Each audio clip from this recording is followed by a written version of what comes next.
When Army Ranger Maya Brooks returned home to Asheville, a group of protesters humiliated her in public, tearing away her veteran pin and dignity for the world to see. Led by Travis Cole, their cruelty twisted strength into threat, and their lies soon spread online, branding her the villain of her own story. But when Maya stood before the entire town in her full uniform, her calm truth silenced hate louder than any shout could. And just wait until you hear how that single act of courage turned disgrace into triumph, and how justice finally stood tall beside her. It was one of those Carolina mornings that felt too calm to be real, the air soft, the sun gentle, and the streets of Asheville washed in the quiet hum of a weekend routine. But beneath that calm, something uneasy lingered. The town had always worn a polite smile, yet behind it the old cracks of division never quite healed. Sergeant Maya Brooks had returned home just a week before. At 33, she had already lived through more than most people twice her age, 12 years of service, 3 deployments, and countless missions where courage was the only currency that mattered. But this morning, she wanted none of that. She wasn't Sergeant Brooks anymore. She was just Maya, a daughter, a neighbor, a woman trying to find her footing in the world she'd protected from afar. She parked her old silver sedan near Main Street Cafe, the same place her father used to take her on Sundays before church. Her plan was simple: grab a coffee, stop by the cemetery, and maybe, for the first time in years, breathe without waiting for an order or a radio call. But peace has a way of vanishing the moment you start believing in it. Down the block, a group of protesters had gathered. They waved flags from another century, shouting about tradition, heritage, and their country. Their voices clashed with the morning calm, raw, loud, full of something that wasn't pride, but bitterness dressed up as it. Maya noticed them as she stepped out of her car. She wasn't afraid. She'd learned long ago that fear never solved anything, but she felt a tension in her chest, the kind that comes when you sense that a situation could go wrong fast. As she locked her car and adjusted her cap, a truck rolled by, its engine growling louder than it needed to. From the driver's seat, a man leaned out and shouted, "Hey! You're in the wrong neighborhood, girl." At first, she thought maybe he was talking to someone else. She turned slightly, scanning the sidewalk. But then she saw the stares, the faces, the way people slowed down, watching. A few of the protesters, 3 men and 1 woman, broke away from their group and started walking toward her. They weren't rushing, but there was purpose in their steps, the kind that made everyone else nearby quietly back away. One man held up his phone, recording as he sneered, "You think you belong here, wearing that American flag on your hat?" Maya's fingers brushed the brim of her cap, the same one she'd worn home from her final mission. It wasn't just fabric, it was memory, sacrifice. Every person she'd served with was stitched into that symbol. She didn't answer, not because she didn't have words, but because she'd learned that silence sometimes spoke louder than shouting. "Say something!" another man barked. His accent was thick, his tone mocking. "Come on, don't go quiet now." The woman with them laughed, recording from another angle. She thinks she's special. Probably one of those who blames everyone else. The third man, broad-shouldered and smirking, stepped closer and looked at the pin on her jacket, a small metal badge worn from years of service. Without warning, he reached out, snatched it off, and threw it onto the pavement. "You didn't earn that," he said.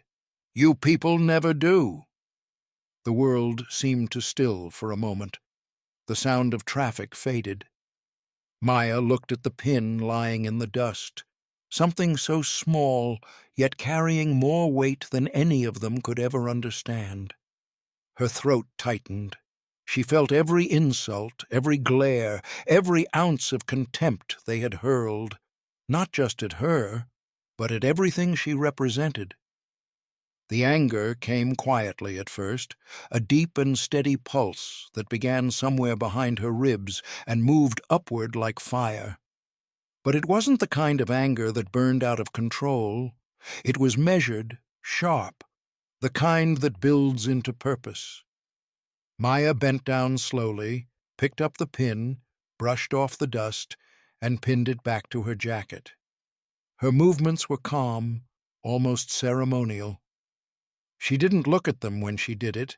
She didn't need to, because the truth was, they didn't deserve her words. When she finally stood, her eyes met the man's for a moment, not with fury, not even with disgust, but with something stronger, the unspoken message that no amount of hate could undo who she was. Maya didn't fight back that day. She had stood there, shoulders squared and heart steady, while their words cut through the air like small, deliberate blades. When they tossed her veteran pin into the dirt, she had simply bent down, picked it up, brushed it clean, and walked away. The laughter had followed her, sharp, echoing, feeding on its own cruelty. But once the noise faded and the streets emptied, silence became her only companion. And that silence, not the insults, not the stares, was what truly broke her. By evening, the golden light had drained from her apartment, leaving behind the soft hum of the refrigerator and the faint ticking of the clock above her kitchen sink. Maya sat at the small table her father had built years ago, a mug of untouched coffee in front of her. Outside, the world moved on, cars passing, neighbors chatting, someone's dog barking at a shadow. Inside, she sat completely still, staring at her reflection in the darkened window. What she saw wasn't the soldier who had commanded respect in uniform, the one who had led rescue operations through storms of uncertainty and fear. What she saw was someone smaller, quieter, almost erased. Her own face looked like a stranger's, tired, uncertain, caught between strength and sorrow. 12 years of service, and this was the welcome home. She rubbed her arm, where a faint bruise had started to form from when one of the men had shoved past her in the crowd. She hadn't even realized it at the time. Adrenaline had hidden the sting. Pride had hidden the rest. But now it pulsed faintly, a dull reminder of the day's ugliness. A knock came at her door. When she opened it, Evelyn Harper stood there, her neighbor from across the hall. Evelyn was in her late 70s, hair like silver thread, voice always kind but firm. She had known Maya's parents when they were still alive. "Oh, honey," Evelyn said softly, her eyes landing on the bruise. "What happened to you?" Maya shook her head, forcing a small smile. "It's nothing, Evelyn." "Just a bad day," Evelyn frowned. "Doesn't look like nothing." She stepped inside without waiting for an invitation, setting down the casserole dish she'd brought. "I saw the video," she said finally. Maya froze. "Video?" Evelyn nodded, her face tightening. "Someone filmed what happened on Main Street." "It's all over the internet." Maya's heart sank as Evelyn pulled out her phone and turned the screen toward her. There it was, shaky footage of her standing silently while voices shouted around her, but the caption above it stole her breath. "Aggressive black woman threatens peaceful protesters." She watched in disbelief as thousands of comments scrolled beneath the post, strangers calling her names, twisting the story, making her the villain in her own humiliation. Her silence, once a mark of restraint, had been rewritten as guilt. Evelyn reached out, resting a hand on her shoulder. "You can't let them get away with that, Maya." Maya didn't answer right away. She stared at the screen, the reflection of the false words flickering in her eyes. She had faced enemies before, visible, armed, and clear in their intent. But this was different. This enemy hid behind screens, behind words that could destroy a reputation faster than any bullet could touch the body. Her chest ached, not from fear, but from betrayal. Then her phone began to buzz. Messages poured in, familiar names, her brothers and sisters from the army. "You good, Ranger?" "We saw it." "We got your 6. They don't get to write your story." Each message felt like a small light breaking through the darkness that had settled around her. These were people who knew her truth, who had seen her stand in storms and never flinch. She set the phone down, the messages still glowing on the screen. For a long time, Maya sat in silence. Evelyn stayed by her side, saying nothing more, just offering the quiet comfort of presence. Outside, rain began to fall softly, tapping against the window pane like a steady heartbeat. Maya turned back to her reflection in the glass. For the first time that night, she didn't see the broken image of a woman defeated. She saw someone wounded, yes, but still standing. The pain had settled deep, not just from the insult or the lies, but from what they represented, the erasure of her story, the rewriting of her truth.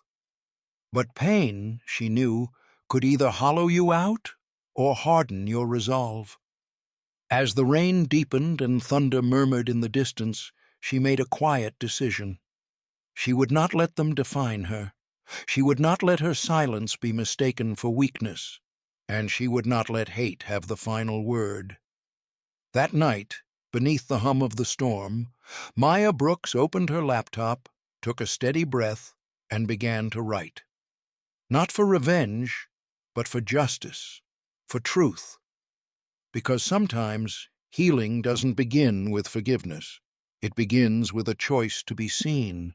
3 days later, Asheville's town hall buzzed with tension. The city had called a community meeting to address recent events, though everyone knew it was about the video, the one that had spread across the country, igniting outrage, arguments, and division. Local news crews filled the back of the room. Reporters checked their microphones. Police officers stood near the walls, arms folded, watching. At the front sat the mayor, trying to look composed, and in the crowd were the same faces that had cornered Maya that morning on Main Street. Travis Cole sat in the 3rd row, chin raised, his group whispering among themselves. Their flags weren't allowed inside, but their scowls carried the same message. The meeting began with speeches about unity and understanding, words that floated around the room like paper birds, fragile, pretty, and weightless. Then the mayor cleared his throat. "We have among us today someone directly affected by the incident that has caused such division. Sergeant First Class Maya Brooks has requested to speak." The murmurs started immediately. Surprise, doubt, disbelief. Cameras tilted toward the door. When Maya walked in, the room fell silent. She wasn't in plain clothes this time. She was in her full Army Ranger uniform, pressed and perfect, medals glinting under the fluorescent lights. Every ribbon, every insignia told a story, not of rank or vanity, but of survival, sacrifice, and steadfast purpose. Her posture was unyielding, her eyes clear. She didn't have to demand respect. Her presence commanded it. She stepped up to the microphone. The soft click of her boots echoed through the room. For a long moment, she said nothing. And in that silence, everyone watched her, waiting. When she finally spoke, Her voice carried the calm strength of someone who had stood in storms far greater than this. "I've been called a lot of things this week," she began. "A liar, an outsider, even a threat." She paused, her gaze sweeping across the audience, landing briefly on the protesters who wouldn't meet her eyes. "But let me tell you who I am," she continued.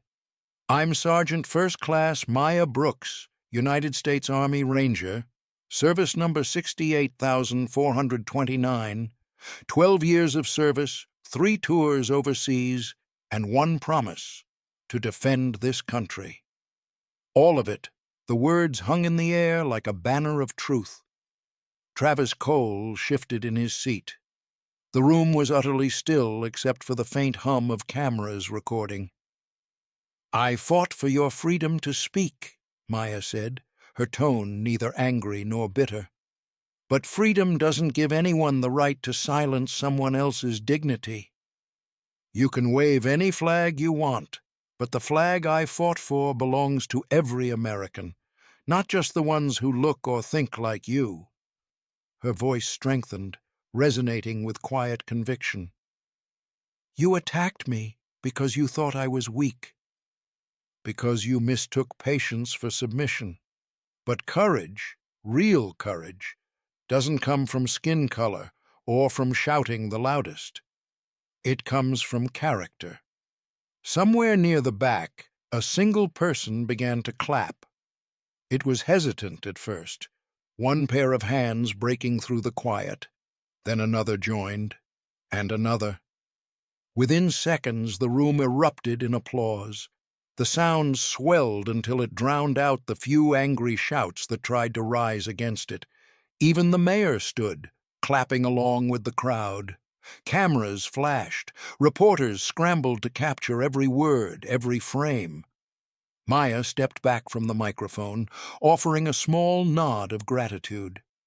She didn't smile broadly, just the faintest curve of calm resolve. Outside, as the meeting ended and she stepped into the crisp October air, a crowd of reporters waited. Microphones and questions flew toward her like a sudden storm. "Maya, what message do you want to send to those who attacked you?" one reporter asked. She stopped, looked directly into one of the cameras, and said simply, "Justice isn't about revenge. It's about truth." That was all. No rehearsed speech, no anger, just truth, steady, clear, and impossible to twist. The next morning, headlines across the country carried her name again, but this time with a different story. "Army Ranger teaches hate a lesson in courage." "Veteran's speech turns Asheville incident into a moment of unity." "From humiliation to heroism, Sergeant Maya Brooks stands tall." Within days, investigators reviewed the full video footage. The edited clips that had painted her as the aggressor were exposed as false. New evidence surfaced, including uncut recordings that showed Travis Cole and his group initiating the confrontation. Charges followed: assault and public incitement. And while the legal process moved forward, something deeper had already changed. Strangers sent letters of support. Veterans' organizations invited her to speak. Young people shared her words across social media, quoting the line that had resonated most: "Courage doesn't come from skin color, it comes from character." The air was crisp that morning, touched with the quiet chill of late autumn. The trees along the cemetery road stood half bare, their remaining leaves trembling in the soft wind. Maya walked slowly along the path, her boots crunching over fallen leaves, the scent of earth and pine mixing with the faint sweetness of the flowers she carried. It had been several weeks since the town hall meeting, weeks filled with interviews, letters, and messages from strangers around the world. Some called her brave. Others called her an example of what America could still be. But Maya didn't think of herself that way. To her, she had simply done what she was trained to do, stand her ground, not with weapons or orders, but with truth. She stopped at her father's grave, a simple white stone, weathered and strong, engraved with his name, Thomas Brooks, U.S. Army, faithful to the end. For a long moment, she said nothing. She just stood there, letting the quiet settle around her like an old friend. Then she knelt, setting down the flowers, fresh lilies and wild daisies, the kind her father always brought home after Sunday walks. Beside them, she placed the small veteran pin, the same one that had once been tossed in the dirt by hands that thought they could strip it of meaning. Its silver edge glinted faintly in the morning light.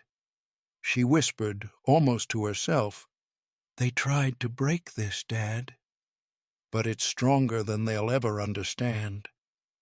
The words carried on the wind, soft and steady.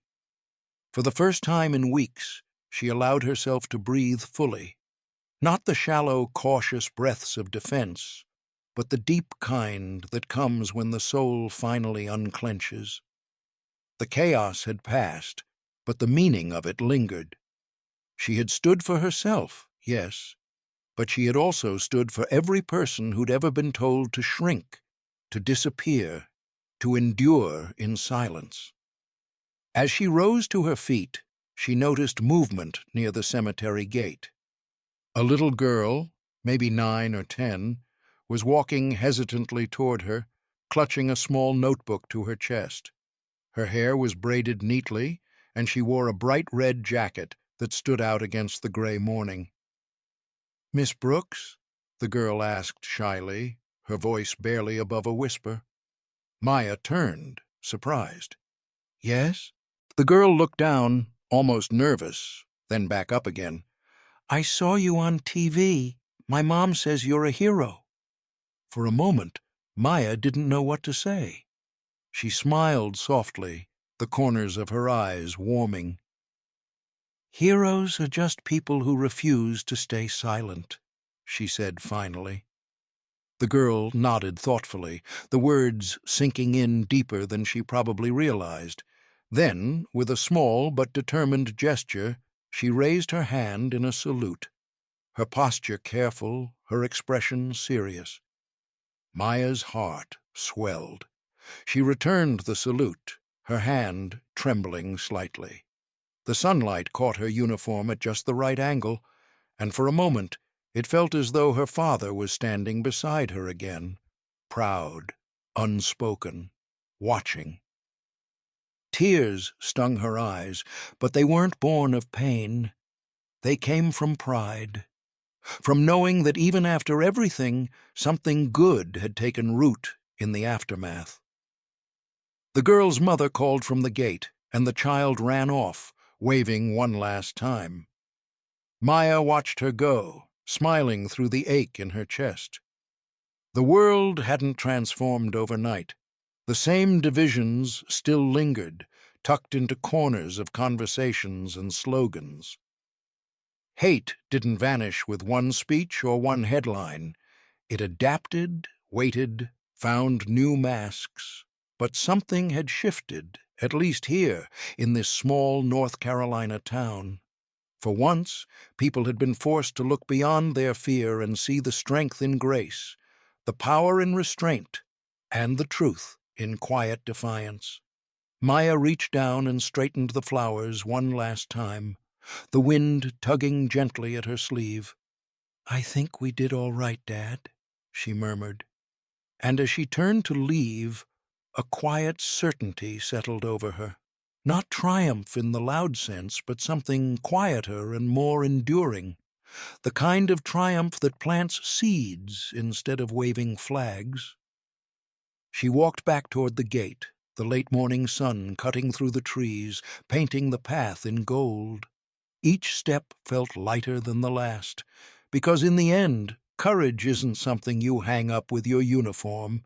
It isn't a title or a medal. It's a choice, one you make again and again, especially when the world gives you every reason not to. Maya had worn her uniform on battlefields overseas, but here, at home, she had discovered another kind of fight, one where the weapons were truth, dignity, and the refusal to bend. And as the breeze whispered through the cemetery, she understood what her father had always meant when he said, "Courage doesn't end when the war does. Sometimes it just changes uniforms."